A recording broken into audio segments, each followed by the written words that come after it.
Christian von Koenigsegg, the creator of this car. This is going to make people's jaws drop. The fastest I've read is something like 450 kilometers. And broke the top speed record for any production car and the fastest a car ever traveled on a public highway. 400 kilometers per hour in under 20 seconds. Then back to zero, like nothing happened.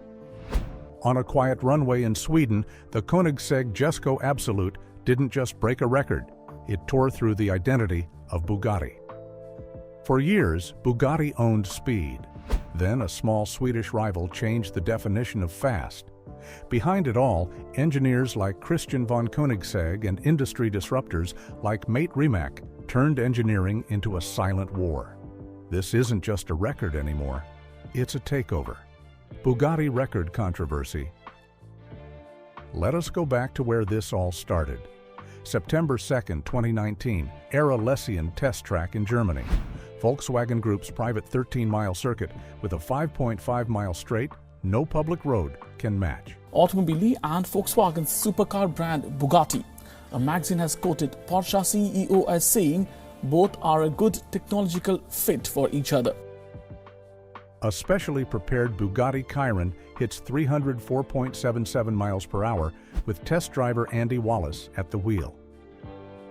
Wallace, the 1988 Le Mans winner, becomes the first man in history to break 300 miles per hour in a production-derived car. The world goes insane. Bugatti claims the crown. Except there was a problem. A big one. First, the car was not stock. Bugatti added power above the standard 1,500 horsepower. Modified the aerodynamics. Installed a longer seventh gear for top-end speed. Used purpose-built Michelin tires no customer could buy. By the time Wallace pointed it down that straight, it was barely a production Chiron. Second, the run was done in only one direction. Real top speed records require a two-way average within 1 hour, protecting against tailwinds and downhill slopes. Bugatti only ran one way. They took the headline and walked away. Within days, Guinness World Records refused to certify the run. Third, and this is what angered the entire hypercar community, when Bugatti sold the Chiron Supersport 300 Plus to its 30 customers at $3.9 million each. The car was electronically limited to 273 miles per hour. People paying nearly $4 million were buying a car that could not come within 30 miles per hour of the record their brand was claiming. Across the Baltic Sea, in Ängelholm, Sweden, Christian von Koenigsegg was watching. And he was furious. Koenigsegg had been chasing speed records for years. In November 2017, his Agera RS, fully production spec, customer available, running standard Michelin road tires, hit a verified two-way average of 277.87 miles per hour on State Route 160 in Nevada. A real production car on a real public road in both directions. By every meaningful standard, that was the actual production car top speed record. Then Bugatti came along with their modified prototype, their one-way run, their customer-limited road car, and claimed the throne anyway. Koenigsegg called it out publicly. The Swedish team labeled Bugatti's record as marketing theater. The seed of the rivalry that has now exploded was planted in that exact moment. Because here is the truth, Bugatti spent 5 years hoping nobody would notice. Bugattis are created to be forever. When I was faced with the challenge of what to do next, their record was never real. It was a press release dressed up as a world record. And in November 2024, the real numbers finally arrived to expose it. Imagine being a Chiron Supersport 300 Plus buyer right now. You paid $3.9 million for a 304 miles per hour headline. The car in your garage is electronically capped 30 miles per hour below that number. The press release that sold it to you was based on a car nobody can replicate. That is not a small gap. That is the difference between owning the fastest production car on Earth and owning an expensive trophy living in the shadow of a record nobody can verify. Christian Koenigsegg vision. To understand what just happened to Bugatti, you have to understand the man who made it happen. Because Christian von Koenigsegg is not what you would expect. He is soft-spoken, almost shy. He does not do brand theatrics. He does not show up at auto shows in flashy suits. He does not give the kind of bombastic interviews that other hypercar founders use to generate headlines. He looks more like a chemistry professor than a man building the fastest cars on Earth. And yet, behind that calm exterior, Christian von Koenigsegg has been engaged in one of the most patient, methodical revenge campaigns in automotive history. He founded Koenigsegg in 1994 in a small Swedish town called Ängelholm, a town most Americans have never heard of, in a country that produces almost no cars at all. He was 22 years old. He had no automotive engineering degree. He had no major investors. He had a single obsession. He wanted to build the most extreme production cars the world had ever seen, and he wanted to beat Bugatti, specifically. For the first 10 years, the company barely existed. Koenigsegg built prototypes in a small workshop, faced bankruptcy multiple times, survived a devastating fire in 2003 that destroyed his entire production facility. Most people in his position would have given up. He did not. Then, in 2005, the world started paying attention. The Koenigsegg CCR, in stock production form, hit 241 miles per hour at the Nardo test track in Italy, breaking the McLaren F1's long-standing top speed record. Suddenly, the Swedish unknown was on the map. In 2017, Koenigsegg did something that has never been replicated. He took his Agera RS, a production car with production tires, out to a stretch of closed public highway in Nevada, USA. State Route 160. Not a controlled test track, a real road. And his test driver, Nicholas Lilja, ran the car two ways in opposite directions and posted a verified two-way average of 277.87 miles per hour. That number remains the legitimate production car top speed record by every standard that actually matters. And then he built the Jesko Absolut, the car designed for one purpose and one purpose only: to be the fastest fully homologated production car ever made by anyone. And we really developed the engine in direct combination with a completely new and revolutionary light-speed transmission. 1,600 horsepower on E85 fuel, 1,280 horsepower on regular gasoline, a twin-turbocharged 5.0-liter V8 that revs to 8,500 revolutions per minute and contains the world's lightest V8 crankshaft, weighing just 12.5 kilograms. A 9-speed light-speed transmission that shifts faster than any conventional gearbox in existence. And the body. The body is where the real witchcraft lives. Koenigsegg's engineering team spent over 3,000 hours in computational fluid dynamics analysis on the Jesko Absolut's aerodynamics. Their target was a drag coefficient of 0.28. They overachieved. Final drag coefficient, 0.278.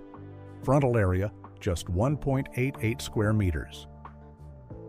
The Jesko Absolut slices through air better than almost any vehicle ever built for the road. Koenigsegg's published theoretical top speed for this car is 330 miles per hour, 531 kilometers per hour, a number so far beyond what Bugatti's 304 miles per hour record represented that it borders on absurd. And here is the part that should worry every hypercar competitor on the planet. Christian von Koenigsegg does not announce numbers he cannot deliver. He waits, he develops, he tests.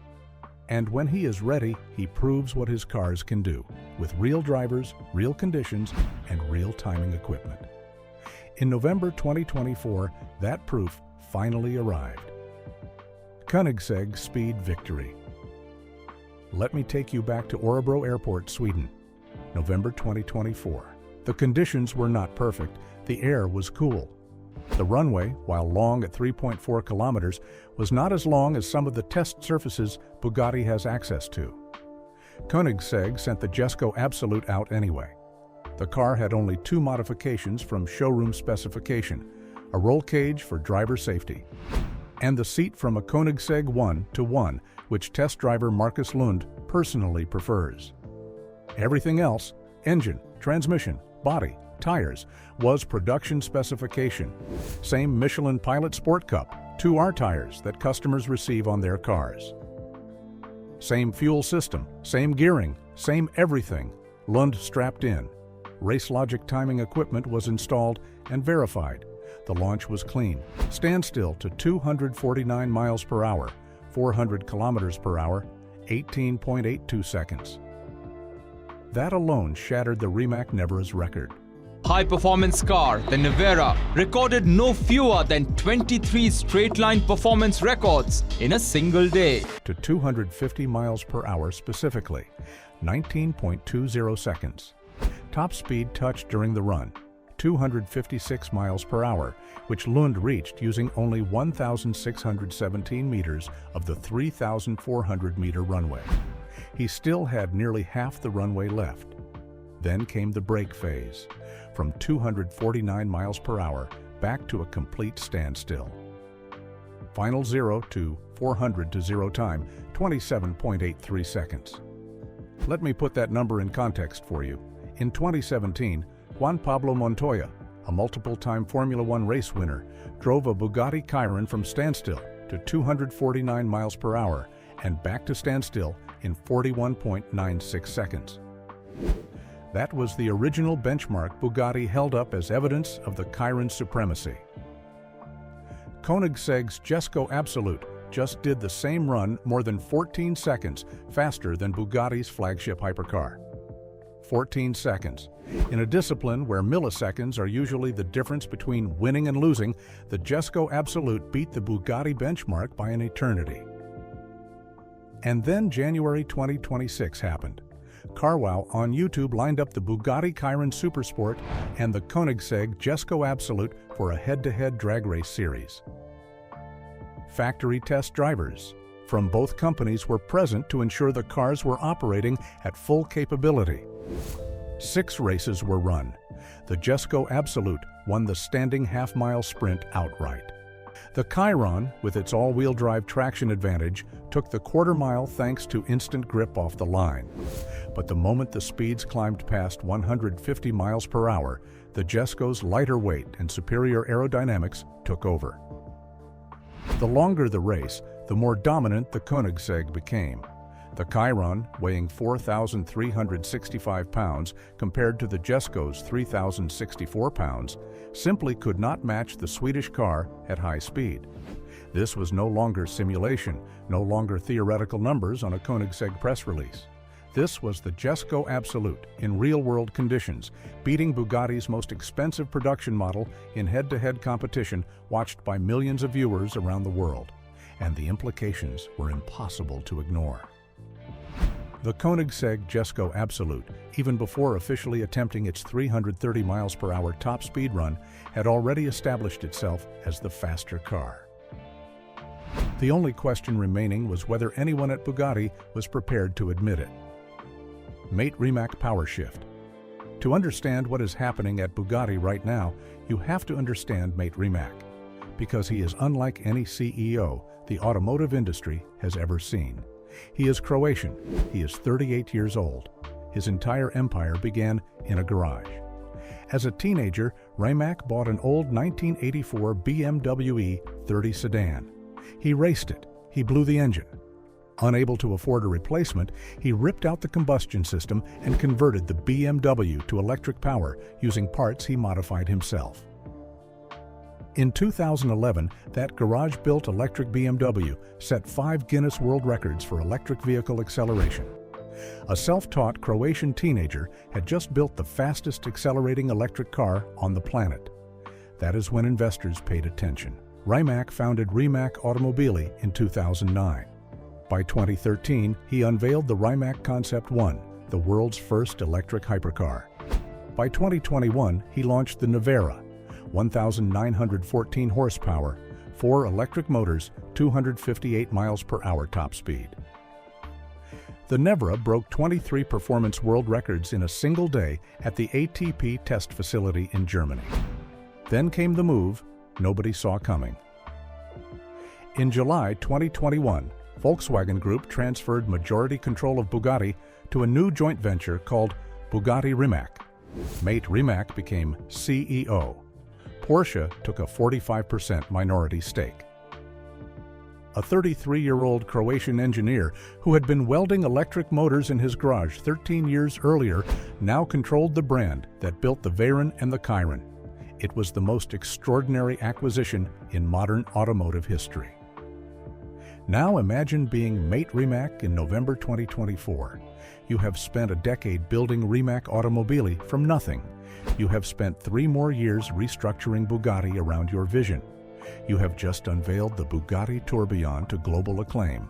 And then a Swedish company delivers a Jesko Absolut record run that embarrasses 2 of your brands simultaneously. Because the 0 to 400 to 0 record Koenigsegg just shattered was the Rimac Nevera's record, set in May 2023 at 29.93 seconds. Koenigsegg's 27.83 seconds erased it by more than 2 full seconds. So Mate Rimac, personally, just got beaten twice in the same instant. Once as the founder of Rimac Automobili, once as the CEO of Bugatti. Under former Bugatti CEO Stefan Winkelmann, Stefan Winkelmann is spoiled for choice when it comes to company cars. the brand had officially announced its withdrawal from the top speed race in 2020. Winkelmann wanted Bugatti to focus on craftsmanship over headline numbers. That allowed Bugatti to avoid confronting Koenigsegg's Jesko program directly. Rimac is not Winkelmann. Sources close to the company suggest Rimac is now reconsidering that withdrawal strategy.